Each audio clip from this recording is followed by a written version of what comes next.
මේ වීඩියෝ එකෙන් අපි කතා කරන්න යන්නේ මෝටර් සයිකලයේ තියෙන චාර්ජින් සිස්ටම් එක වැඩ කරන්නේ කොහොමද? ඒකේ තියෙන අංග උපාංග මොනවද? මෝටර් සයිකලයේ චාර්ජින් සිස්ටම් එක වැඩ කරන්නේ නැත්නම් ඒකට හේතුව හොයන්නේ කොහොමද වගේ කාරණා කීපයක් සම්බන්ධයෙන් මෝටර් සයිකලයේ චාර්ජින් සිස්ටම් එක ගැන අපි කතා කරන්න කලින් අපි අඳුරගන්න ඕනේ මේ ඉලෙක්ට්‍රොමැග්නටික් ඉන්ඩක්ෂන් එකක් කියන්නේ මොකක්ද කියලා.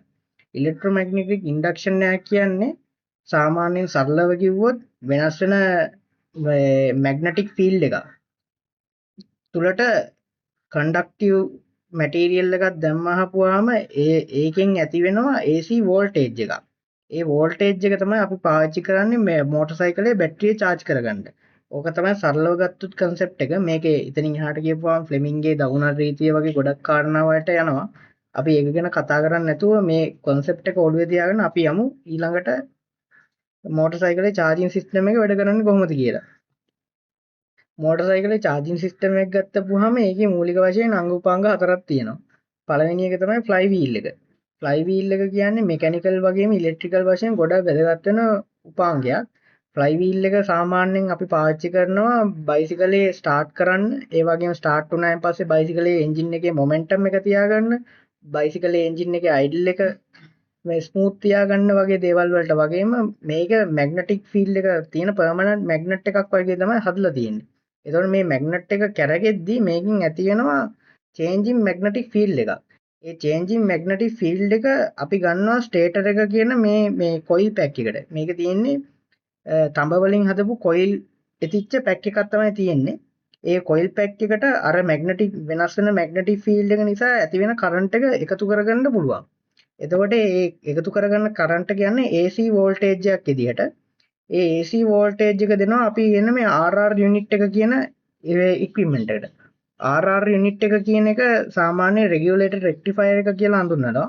ඒකෙන් කරන්නේ අර AC සයින් වේව් එකක් විදිහට එන කරන්ට් එක DC කරන්ට් එකක් කරලා ඒක තව ස්මූත් කරලා සුමට විදිහට බැටරිය charge කරගන්න උදව් කරන එක තමයි කරන්නේ. මේකේ මේ ඉමේජ් එකේ දාලා තියෙන ඔයාලට පේනවා මේ කොහොමද කොයිල් පැක් එක ෆ්ලයි වීල් එක තුලට සෙට් වෙන්නේ කියලා. සාමාන්‍යයෙන් බජාජ් එන්ජින් එකක් ගත්තොත් එහෙම මේ කොයිල් පැක් එක සෙට් වෙලා තියෙන්නේ මෝටර් සයිකලයට නැග්ගාපුවාම එන්ජින් එකේ වම් අත පැත්තේ තියෙන කවරේට. එතකොට මේක ක්‍රෑන්ක් ෂාෆ්ට් එකකින් සෙට් වෙලා තියෙනවා. එතකොට ෆ්ලයි වීල් එක කැරකෙද්දි මේක ඒකෙන් එන ජනනය වෙන විදුලිය උත්පාදනය කරගෙන ඒක රෙක්ටිෆයර් එක තුලට යවනවා. එතකොට TVS වගේ සමහර බයිසිකල් ගත්තොත් එහෙම මේ කොයිල් පැක් එක සෙට් වෙලා තියෙන්නේ ක්‍රෑන්ක් හවුසින් එකට. ඊට පස්සේ මේක අනිත් පැත්ත හැරිලා ෆ්ලයි වීල් එක සෙට් වෙලා තියෙනවා ක්‍රෑන්ක් ෂාෆ්ට් එකට. එතකොටත් වෙන්නේ ෆ්ලයි වීල් එක කැරකිලා කොයිල් පැක් එකෙන් ඒකෙන් ජනනය වෙන විදුලිය එකතු කරගෙන රෙගියුලේටර් රෙක්ටිෆයර් එක හරහා බැටරියට යවන එක. මේ ඉමේජ් එකේදී ඔයාලට බලා ගන්න පුළුවන් කොහොමද රෙක්ටිෆයර් එක වැඩ කරන්නේ කියලා. මේ රතු පාට ලයින් එකෙන් පෙන්වන්නේ සාමාන්‍යයෙන් කොයිල් පැක් එකෙන් ජනනය වෙන විදුලිය මොන විදියටද එන්නේ කියලා. ඒ කියන්නේ මේකේ මේ සිරස් අක්ෂය ගත්තොත් y අක්ෂය ගත්තොත් තියෙන්නේ වෝල්ටේජ් එක. එතකොට x අක්ෂය ගත්තොත් තියෙන්නේ ටයිම් එක.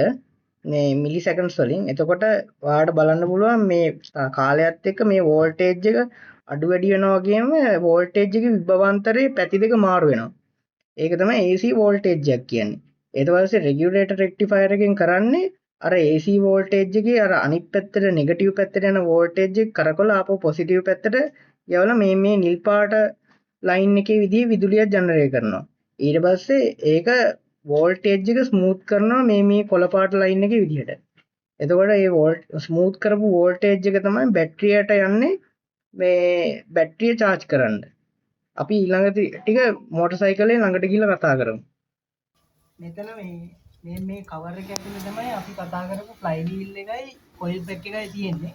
ෆ්ලයි වීල් එක මේ කවරට කොයිල් පැක් එක සෙට් වෙලා මේ කොයිල් පැක් එක මෙහෙම ෆ්ලයි වීල් එක ඇතුලට මෙහෙම බහැලා තමයි තියෙන්නේ.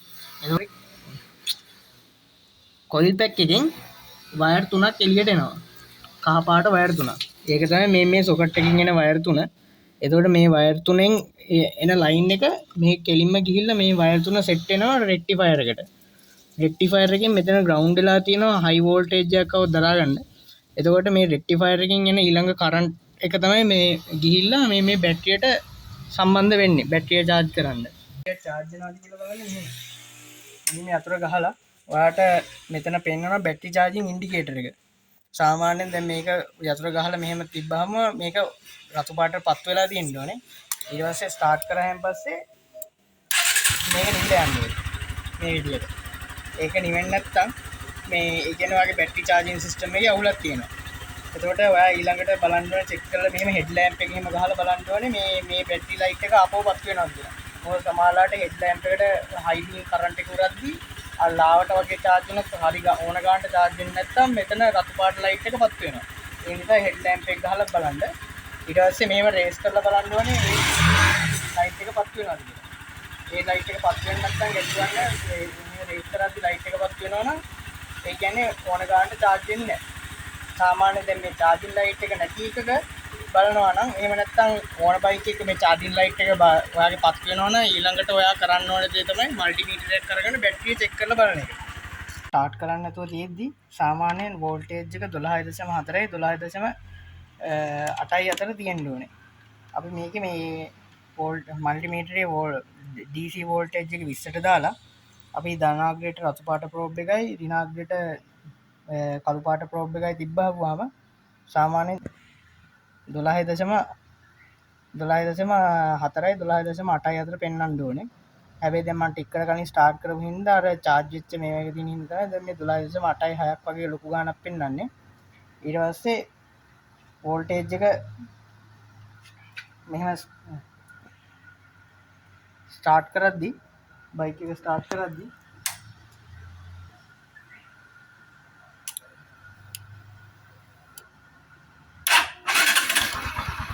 මේ විදිහට 10 ගානට බහැලා ආපහු ස්ටාර්ට් වෙද්දි මෙහෙම 13 ගානට වැඩි වෙනවා. එතකොට මේකේ අපිට දීලා තියෙන්නේ RPM 4500ට රේස් කරද්දී 14.8කට වෝල්ටේජ් එක යන්න ඕනේ හරියට charge වෙන බයිසිකල් එක.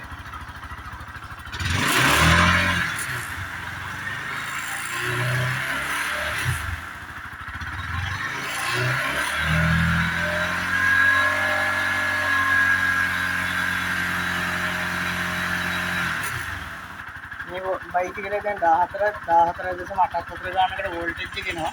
ඒ කියන්නේ මේකේ හෙල්ති විදියට තියෙනවා charging system එක. මේක එන්නේ නිකන් 13.8ක්. එතකොට 12 ගානක් නැත්තම් වෝල්ටේජ් එකක් එන්නෙම නැහැ වගේ නම් ඒ කියන්නේ බයිසිකලේ charge වෙන්නේ නැහැ. එතකොට එහෙම මොනවා හරි ප්‍රශ්නයක් තියෙනවා නම් ඊළඟට අපි චෙක් කරන්න ඕනේ දේවල් දෙකක් තියෙනවා. ඒ තමයි කොයිල් පැක් එක, එහෙම නැත්තම් ස්ටේටර් එක, එහෙම නැත්තම් රෙක්ටිෆයර් එක. ඒ දෙකෙන් එකක් තමයි බොහෝ දුරට charge නොවෙන්න හේතුවක් වෙන්නේ. එතකොට මුලින්ම අපි මේකේ එකකින් හේතු කපලා හරිද්දි මුලින්ම අපි කරන්න ඕනේ කොයිල් පැක් එකේ වයර් තුනෙන් එන වෝල්ටේජ් එක චෙක් කරගන්න. අපි දැන් ඒකට මුලින්ම යමු. වයර් තුන ගලවලා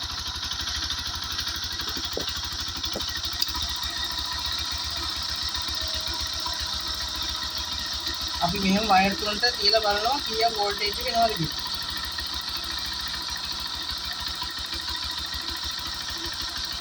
මේක බලන්න ඕනේ AC වෝල්ටේජ් එක අපි 200ට දාලා තමයි බලන්න ඕනේ. ඔයාලට පේනවා මෙතන පළවෙනි අග්‍රේ තුන්වෙනි අග්‍රේ අතර ගත්තොත් එහෙම 25.24ක් විතර වගේ එනවා. ඊට පස්සේ පළවෙනි අග්‍රේ දෙවෙනි අග්‍රේ ගත්තොත් ඒ හා සමානම ගාණක් වගේ එනවා. ඊට පස්සේ දෙවෙනි අග්‍රේ තුන්වෙනි අග්‍රේ මේව කරපුවාම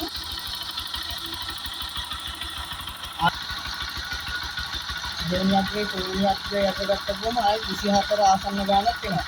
ඒ කියන්නේ මේකේ කොයිල් පැක් එක හෙල්දි. මේ තාපල් ගහමු.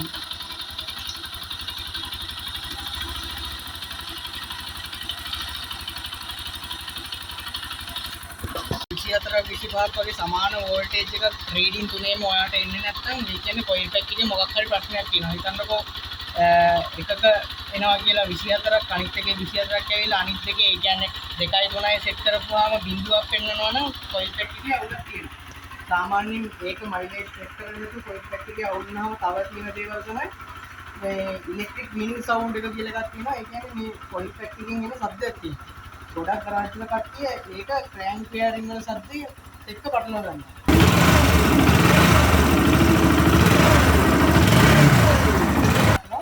හැබැයි හැබැයි ඇත්තම සද්ද තියෙන්නේ කොයිල් පැක්කේ. කොයිල් පැක්කේ මාරු කරපුවම සද්ද හරියනවා.